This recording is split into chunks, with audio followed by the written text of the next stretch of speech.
Yo, Elliot.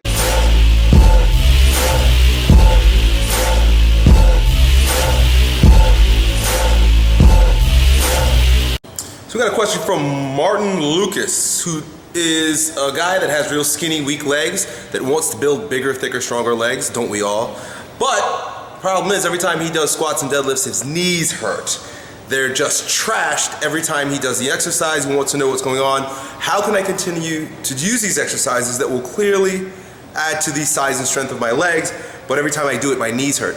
One of the things you gotta understand with exercises like the squat and the deadlift is that there needs to be an even distribution of bend within your ankles, knees, and hips, right? And that's what they call triple extension. So if you can imagine, I'm gonna draw a little bit here today.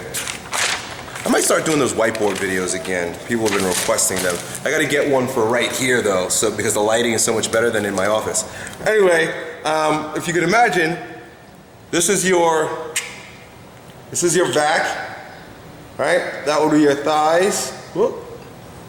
That's your knee right there, and these are your feet.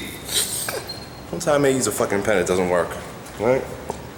Anyway, you get the point, right? So this is the head. Hopefully, this is terrible. This is not working out. Anyway, the head would be here, right? Body, knees, right here, ankles. Now I'm fucking done. Anyway, the point is that you need to have an even distribution of bend between your hips, right? Your knees and your ankles. And the thing is that you've got people who end up being hip dominant, some people that are ankle knee dominant in their bend. So I happen to be a hip dominant person. I don't have Chris here with the camera today, so I'm going to do it. I'm a hip dominant person, so typically when I squat and stuff, I like to stick my butt out, but I don't get that much knee bend. Now this is just my natural inclination based on the build that I have. So I always have to work a little bit more to drive my knees forward so I can get more knee bend as opposed to hip bend. You see the difference? And then you get some people that are no hip bend and they're all knee bend, right? So hopefully you can gather enough information from that demonstration. Essentially, if you over hip bend because of your just natural inclination, the way that you're built, your habitual patterns throughout life, you know, the way what you do for a job, whatever the case may be, you will end up with back pain. It's usually people that have back pain when they squat that are also excessive hip benders. They have really tight hip flexors, right? If you're a excessive knee bender, you're going to end up with knee pain, obviously. And the muscular imbalance is typically associated, there's a number of them, but the ones that I'm going to describe to you here, associated with what's going on here, are found in the hips, the lower cross, right? So for example, if someone who's a real big hip bender has really tight hip benders, right? Hip flexors that stick their butt out. Someone who's a big knee bender has really tight upper hamstrings, so they'll do this. The butt will tuck under. See how that's happening? Take notice as to when you begin your squat. Do you flex at your hips or do you flex at your knees first? My guess is that you're a knee bender. You're probably starting to squat by bending at your knees. What I would invite you to do is to start the squat by flexing at your hips. Also, if you have a hard time doing that, stretch your upper hamstrings. It's your upper hamstrings within that lower cross syndrome that's giving you that Pink Panther situation where your ass slides under, right? You want your ass to stick out.